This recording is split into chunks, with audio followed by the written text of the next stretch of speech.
Excellences, Monsieur le représentant du gouvernement de la République unie de Tanzanie, honorable commissaire Remi Ngoy Lumba, président de la Commission africaine des droits de l'homme et des peuples, Mesdames et Messieurs les commissaires de la Commission africaine des droits de l'homme et des peuples, Monsieur Marcel Akpovo, représentant régional du Bureau des Nations Unies du Haut Commissariat aux droits de l'homme dans la région de l'Afrique de l'Est et auprès de l'Union africaine, Mesdames et Messieurs, chers participants, je suis particulièrement honoré de m'adresser à cette Assemblée à l'occasion de la 77e session ordinaire de la Commission africaine des droits de l'homme et des peuples qu'accueille le gouvernement de la République unie de Tanzanie dans la vibrante et touristique ville d'Arusha, un centre diplomatique et siège de 2 des organes de l'Union africaine chargés des droits de l'homme, de la justice et de la gouvernance. En effet, en accueillant cette session de la Commission africaine, Arusha sera pendant les 21 jours prochains la capitale des droits de l'homme et des peuples en Afrique. Permettez-moi donc d'exprimer notre sincère gratitude au gouvernement de la République unie de Tanzanie pour sa généreuse hospitalité.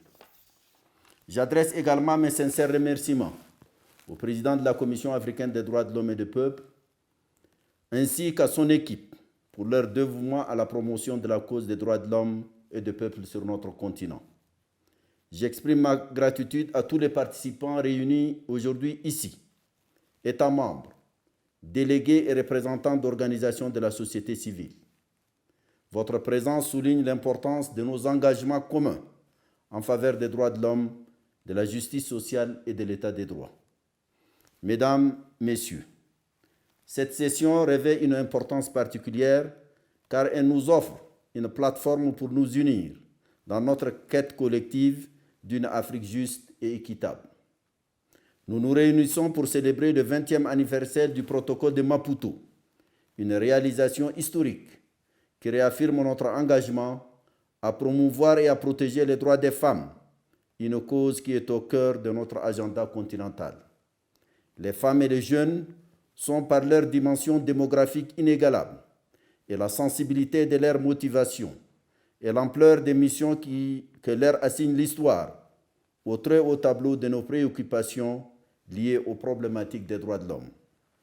Au-delà de ces considérations légitimes, notre jeunesse est aujourd'hui en proie à un profond questionnement sur nos institutions.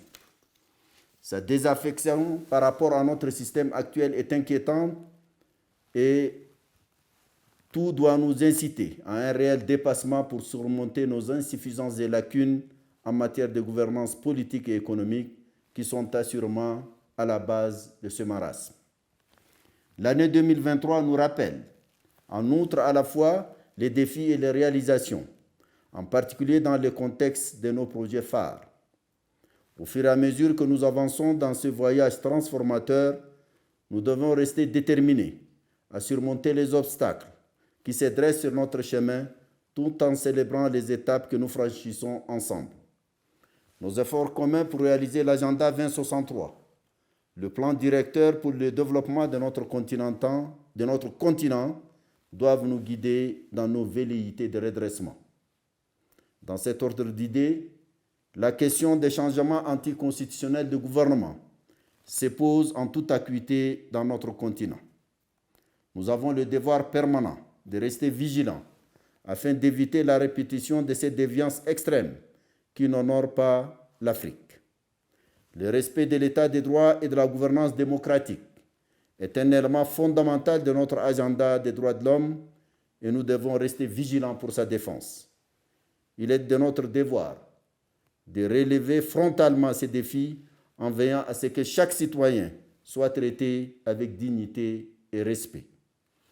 Excellences, Mesdames et Messieurs, la vision d'une Afrique pacifique, unie et prospère, telle qu'exposée dans l'agenda 2063, ne peut être réalisée qu'au moyen d'une planification judicieuse et des politiques axées sur les résultats. Le fait que nous soyons réunis ici témoigne de notre mobilisation et de notre engagement commun à l'égard de cette noble cause. J'exhorte tous les États membres de l'Union africaine à collaborer étroitement avec nos organes, notamment la Commission africaine des droits de l'homme et des peuples et la Cour africaine des droits de l'homme et des peuples, ainsi qu'avec les autres organes compétents afin de renforcer la protection des droits de l'homme. J'espère que cette importante assemblée trouvera non seulement les raisons, mais aussi les solutions viables aux violations persistantes des droits de l'homme sur notre continent. J'espère également qu'elle sera le forum qui fera écho aux plaintes et gémissements qui montent de plusieurs contrées africaines.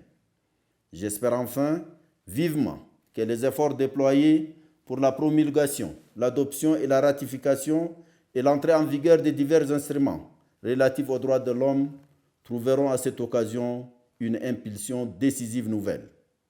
Je formule le vœu ardent que les documents issus de ces discussions à venir joueront un rôle central dans la réalisation d'une Afrique de bonne gouvernance, de démocratie, de respect des droits de l'homme, de justice et d'état de droit, comme le prévoit l'aspiration 3 de notre agenda 2063.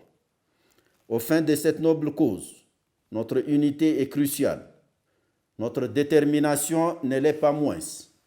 La permanence et la constance de notre combat émancipateur ne sauraient souffrir ici la moindre faiblesse. Est-il besoin dans ce combat d'envergure, de promotion et de protection des droits de l'homme en Afrique, de rappeler en le valorisant le rôle déterminant de la Commission des droits de l'homme et des peuples.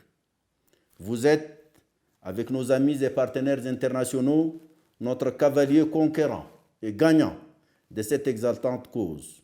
Soyez assurés de mon indéfectible engagement à vos côtés. Je vous remercie.